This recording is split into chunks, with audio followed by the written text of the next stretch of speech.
Trabalhando com famílias e casais por mais de uma década e oferecendo uma forma mais simples, mas mais ampla de olhar a vida, o mundo e as relações, eu divido com vocês essa experiência aqui no programa Nova Perspectiva. Eu sou Dani Bastos.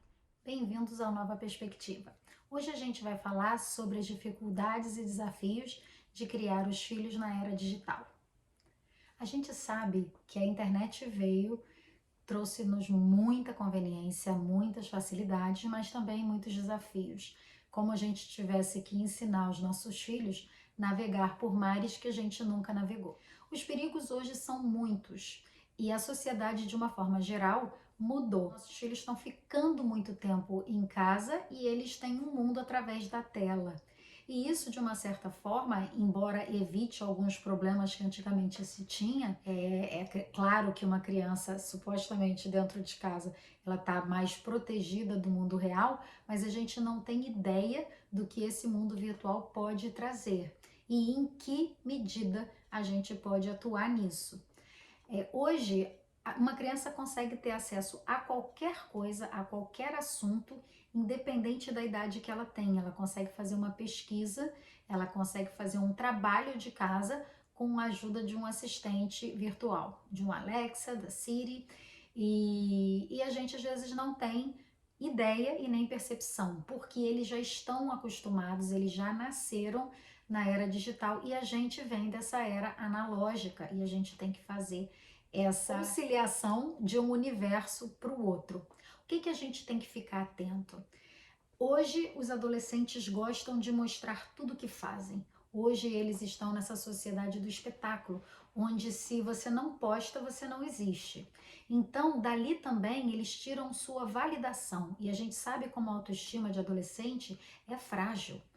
Então, muitas vezes eles têm a sensação de que são gostados e até amados pela quantidade de likes e quantidade de aprovação eles recebem das suas redes sociais. O que acontece é que eles esvaziam o senso real da autoestima e do autoamor esperando uma aprovação externa. A gente que é adulto sabe que isso não existe. Não há senso de validação que possa vir de fora e preencher o coração de uma pessoa.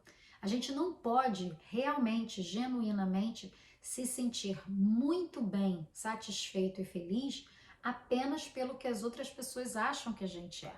A nossa vida é real. Só quem pode viver a nossa vida é a gente. E a única coisa que a gente pode fazer é fazer a nossa parte certa. Como é que a gente faz a nossa parte certa? Isso não quer dizer que a gente não vai errar, mas a gente tem que ter coerência e congruência da maneira que a gente age. Então a gente precisa ser autêntico. Viver com essa autenticidade é a única forma que a gente não se perde nesse mundo virtual e de coisas feitas. As crianças e os adolescentes estão bombardeados com imagens de vidas perfeitas, corpos perfeitos, peles perfeitas, relacionamentos perfeitos, e isso está deixando com que elas se comparem o tempo inteiro e achem que a vida dela nunca é boa o suficiente. É como se a vida inteira as pessoas fossem convidadas para uma festa extremamente exclusiva que só ela não foi convidada. Só ela que não está lá. Todo mundo foi para Maldivas menos ela. Todo mundo foi para a festa do castelo menos ela. E a vida, na verdade, não é assim. Muitas dessas pessoas vivem vidas falsas e promovem coisas falsas, coisas que elas mesmas não consumem. Coisas que elas mesmas não fazem na vida real e que elas estão mostrando como se fizessem aquilo.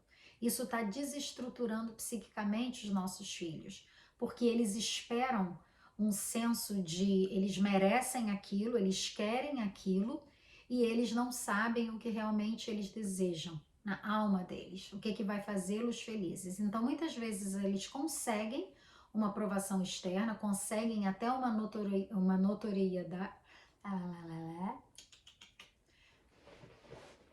Muitas vezes eles conseguem notoriedade, celebridade, mas não ficam felizes. Eu tenho observado um movimento grande de influencers tirando um break da mídia social porque estão deprimidos. Esses dias eu li uma reportagem de uma mãe que tirou a filha que tinha milhões de seguidores do TikTok. Ela deletou a conta da filha e ela foi colocar a filha para fazer terapia, porque a filha estava codependente das redes sociais. Ela estava absolutamente atrelando a sua saúde mental ao fato dela receber likes ou ter uma postagem gostada e aprovada pelas pessoas. E do mesmo jeito que vem sim alguma aprovação que possa ser disfarçada por amor, vem também muitas críticas. Então, essas crianças crescendo aos olhos públicos e ao julgamento, eles podem ser ofendidos como nunca foram antes. Eles podem receber uma carga de energia que eles não estão preparados. Então, é muito importante que a gente saiba ensiná-los que aquilo ali sim é uma referência, é uma coisa atual, é uma coisa da sociedade neste momento e é pertinente à idade deles. É apenas uma das manifestações da vida das pessoas. Não tá todo mundo bem o tempo inteiro, não tá todo mundo feliz o tempo inteiro, não tá todo mundo com a vida absolutamente em ordem o tempo inteiro e que tudo bem. Eu tenho visto muitos adolescentes se sentindo muito deprimidos porque se comparam com as conquistas de outros amigos na mesma faixa etária. É muito importante que a gente ajude-os nessa fase descobrir suas habilidades e seus dons. Ninguém vai ser bom em tudo. Achando o que é importante para eles, o que eles sabem fazer bem, identificando os seus dons e talentos, a gente encoraja-os para o caminho que é o caminho que eles vão poder seguir. Não adianta pegar um menino de 1,70 m e encorajar ele para fazer basquete, porque provavelmente ele não vai suceder e chegar num nível profissional. Então, assim, a gente precisa identificar nos nossos filhos aquilo que realmente vai ter um futuro, vai ter uma habilidade e tal. Ouvindo-os, eu percebo que eles estão muito tensos em ter respostas. Nessa idade, na adolescência principalmente, não é hora de ter respostas, é hora de ter perguntas.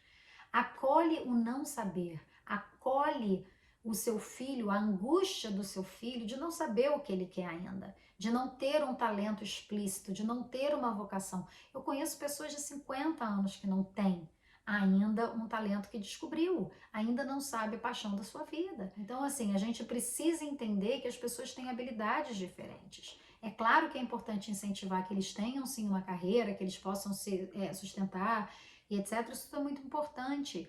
Mas no momento da adolescência, a gente não pode cobrar que eles saibam exatamente o que eles vão fazer ou que eles tenham já um futuro traçado. Isso é muito pesado para eles. Então, isso está causando uma angústia e um sentimento de inadequação, de que eu não tenho competência, de que eu não vou ser ninguém, de que eu não posso conquistar aquilo que eu me propus a fazer.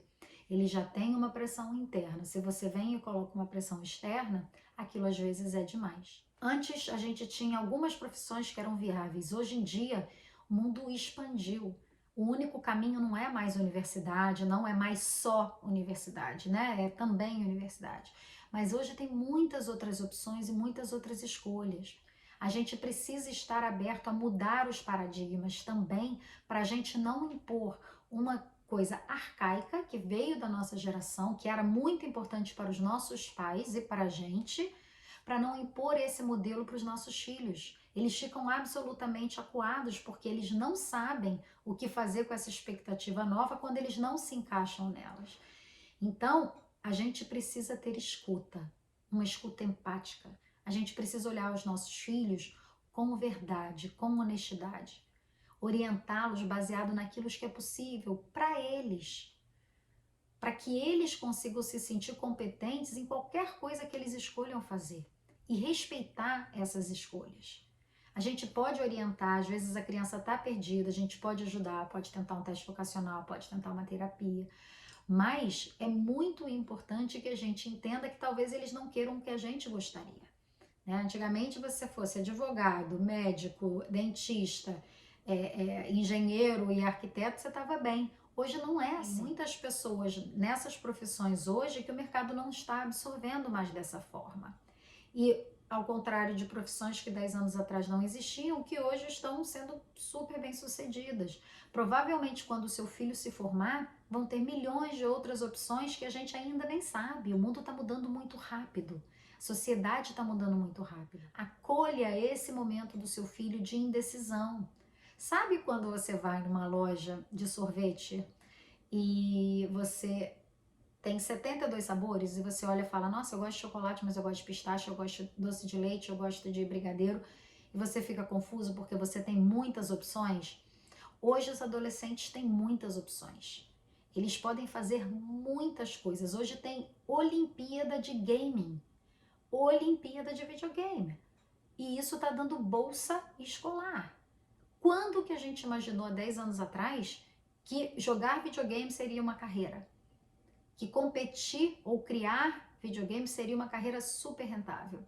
Então, abra sua mente para que você consiga estar no meio, na sintonia com seu filho, consegue orientá-lo mesmo em coisas que você não conhece. Então, tenta se atualizar o máximo possível, tenta ver o que pode, o que não pode hoje em dia, né? Eduque o seu filho para os tempos atuais. Precisa ficar muito atento. Eles querem postar tudo. Os adolescentes cometem crimes fazendo vídeo, mostrando aquilo.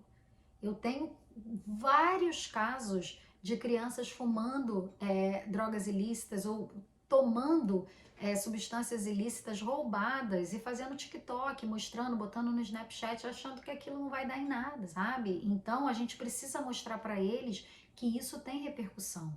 Tem atores agora, adultos, sendo cancelados, porque quando eram jovens pediram fotos nuas. A internet, embora seja um campo que pode ser terra de ninguém, quando acontece um crime, quando acontece uma coisa errada, nada é deletado da internet. Eles podem recuperar todo aquele material ilícito ou ilegal que esteja no telefone dos seus filhos. É muito importante mostrar para eles que o telefone, assim como o carro, pode ser usado como uma arma. Então, é muito importante que os seus filhos não emprestem o telefone deles para ninguém. Eu atendi um caso aqui há pouco tempo de uma menina adolescente que a amiga dela, a mãe tinha colocado de castigo e tomado o telefone. A amiga foi e pediu para a vizinha se podia usar o telefone dela para passar uma mensagem. E ela pegou, a amiga emprestou, ela pegou o telefone e mandou uma foto dela nua para o namorado. Essa menina tinha 15 anos e isso é um crime. E estava no telefone da outra, que não tinha nada a ver com isso. Para todos os efeitos, para a polícia, foi a vizinha que passou foto nua de outra criança, de outro adolescente, para o namorado dela. Ou seja, são 3 crianças implicadas aí. Isso não é só pedofilia ou pornografia infantil. Isso é distribuição de pornografia infantil. São vários crimes numa coisa só.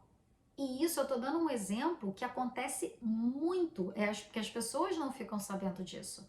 Mas você precisa saber a atividade do celular do seu filho, você precisa saber qual é a vida digital que ele tem, saber as pegadas digitais que o seu filho está deixando, qual é o digital footprint que ele tem na internet, porque os históricos, tudo isso fica guardado. Esses dias eu fui fazer uma pesquisa e eu queria saber umas coisas sobre de um curso que eu ia fazer e eu falei, cara, eu não posso pesquisar por esses determinados nomes, porque isso vai ficar no meu histórico. Então, se eu for procurar algo sobre abuso infantil ou pedofilia, aquilo vai ficar no meu histórico. Então, eu tenho que pensar 2 vezes. Às vezes, a fonte de informação tem que ser pesquisada de outra forma, às vezes até para um conteúdo profissional. Isso tem que ter cuidado. Porque acontece de um telefone ser hackeado, de alguma coisa sair no meu nome e a polícia investigar, vai olhar que aquilo, a pessoa está pesquisando coisas assim ilícitas. Então a gente precisa saber que às vezes uma simples pesquisa do Google está alertando um monte de autoridades que estão de olho em crimes virtuais. Porque eles não sentem que fazer algo na internet, eles não sentem malícia nenhuma. Eles acham que aquilo não tem problema nenhum, todo mundo faz. Todo mundo faz até a hora de um ser preso. Todo mundo faz até a hora de um ser pego. Então, até eles não saberem, não chegar perto dele que alguém foi pego, o crime compensa. E são coisas muito bobas. São coisas que para nossa geração são muito infantis e a gente com certeza fez coisa pior na vida real. Mas eles acham que no virtual não tem problema, só que o virtual deixa um rastro que é inapagável. Os nossos filhos têm que ser melhores do que nós fomos, porque eles não vão crescer com o luxo e o privilégio da privacidade. O que eles fizerem vai ser decupado e absolutamente vasculhado se algo acontecer. Então, informe os seus filhos. Eu ainda vou voltar com esse assunto, porque tem muita coisa que a gente precisa alertar os nossos filhos que a gente nem sabe. Então, esse assunto não vai ficar por aqui, mas a gente vai voltar num outro Nova Perspectiva falando um pouco mais disso e dos cuidados da era digital. Espero que você tenha gostado. Eu fico por aqui. Até o próximo Nova Perspectiva.